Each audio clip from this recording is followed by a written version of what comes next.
I messed up big time 30 years ago, and I'm still paying for it. Back then, I had everything: a loving wife, an amazing 13-year-old daughter, and a decent job at an insurance company. Sure, our marriage had rough patches, but whose doesn't? What mattered was how close I was with my little girl. We'd spend weekends together, go hiking, watch movies, the usual father-daughter stuff. Then Sarah joined our office. She was quiet, always wore long sleeves even in summer, and kept to herself. Over lunch breaks, she started opening up about her home life. Her husband was violent, controlling. She'd show up with bruises she tried to hide with makeup. We became friends, then more than friends. I told myself I was helping her escape a monster, but I was just being selfish. Sarah eventually got away from her husband. He's still in prison for what he did to her. Our affair ended soon after. It wasn't love, just two people making bad choices during difficult times. But the damage was done. My wife found out, of course. She was devastated, furious. I don't blame her. She told our daughter everything.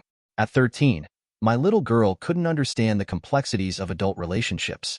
All she knew was that her dad had betrayed her mom, destroyed their family. The divorce was messy. My daughter grew more distant each day. Then, on her 15th birthday, she told me she never wanted to see me again. I begged, pleaded, tried everything to change her mind. But she was done with me. I spent a year trying to reach out, calls, letters, messages through friends. Nothing worked. Eventually, I stopped trying. Through mutual friends, I heard my ex had remarried a good guy. I hoped maybe this would help heal old wounds, that she might encourage our daughter to give me another chance. But that never happened. Life moved on.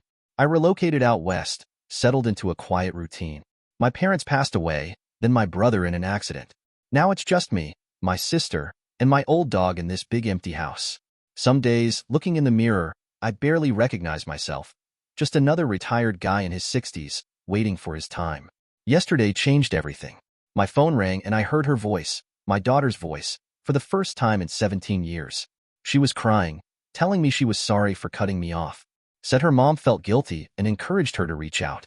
She's married now, with a 12-year-old daughter of her own.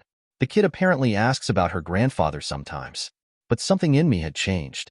All those years of pain and loneliness had turned to numbness.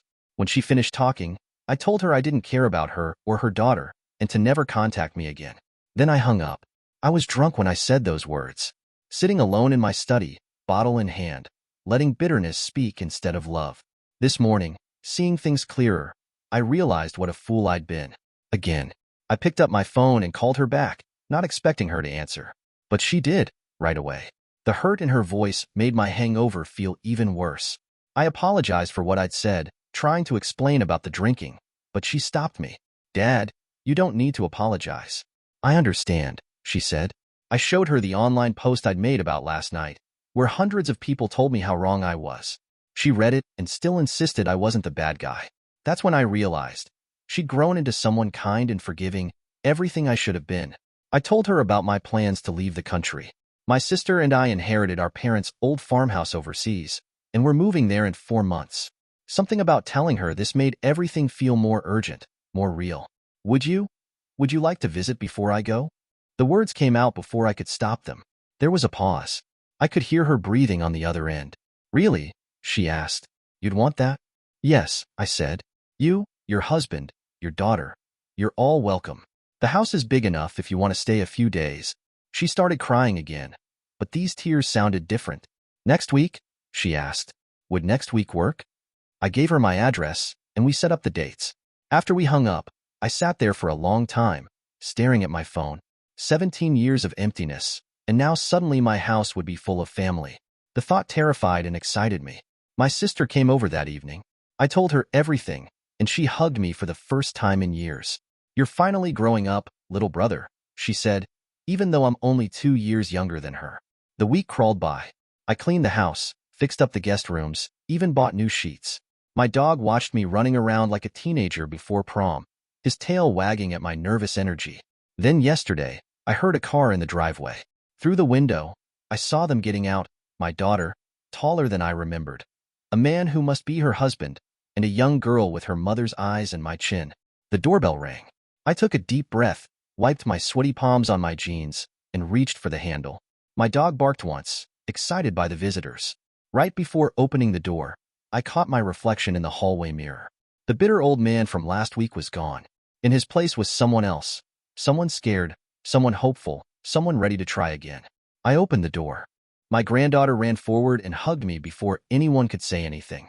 Just wrapped her arms around my waist and squeezed. I stood there frozen, looking at my daughter over the girl's head. She nodded, smiling through tears. That first evening was awkward. We sat in the living room, making small talk about weather and travel. My daughter's husband, a teacher at a high school, carried most of the conversation. Smart man. I could tell he knew what we needed. Time to find our way back to each other without pressure. My granddaughter fell in love with my dog. She spent hours throwing his favorite ball in the backyard while we watched from the porch. My daughter and I sat in silence, but it wasn't the angry silence of before. Just the quiet of two people with too much to say, trying to figure out where to start. On the third day, my daughter found me in the kitchen early morning. "I want you to know something," she said. Mom really did feel bad about how things happened. She was angry, hurt, but she never wanted me to cut you off completely. That was my choice, my mistake. No, I said. I was the adult. I should have tried harder, waited longer. 1 year wasn't enough. We talked until sunrise, about the affair, the divorce, the years of silence. About her wedding day, when she wished I was there to walk her down the aisle. About her daughter's birth, and how she almost called me then. My sister joined us for dinner that night. She brought old family photos, and we spent hours showing my granddaughter pictures of her mom as a kid. The girl kept comparing them to her own school photos on her phone. "We have the same smile," she said, holding up a picture of my daughter at her age. A week passed like this. Then two. They extended their stay twice, and I found myself hoping they'd never leave. My granddaughter started calling me Grandpa, and each time she did, my heart felt fuller. The day they left, my daughter hugged me tight. "We'll visit you at the farmhouse," she promised, "every summer. And you'll have to video call twice a week, so she doesn't miss her grandpa too much." I watched their car until it disappeared down the road. My dog leaned against my leg, and I scratched his ears. "We did good, boy," I whispered. That night, I sat in my study, no alcohol this time. Just me, thinking about second chances and the strange ways life gives them to us. In 4 months, I'll be starting a new life overseas. But now it won't be an escape. Just a new chapter, with family to visit, video calls to make, and a granddaughter's smile to look forward to. Sometimes the biggest mistakes of our lives lead to the best moments, if we're lucky enough to get another chance and brave enough to take it. Thank you for watching. If you enjoyed this story, please hit that subscribe button. Don't forget to give it a thumbs up and share it with friends or family who might enjoy it too. Your support means a lot. And if you have any thoughts, questions, or story ideas, drop them in the comments below. I'd love to hear from you. See you in the next story.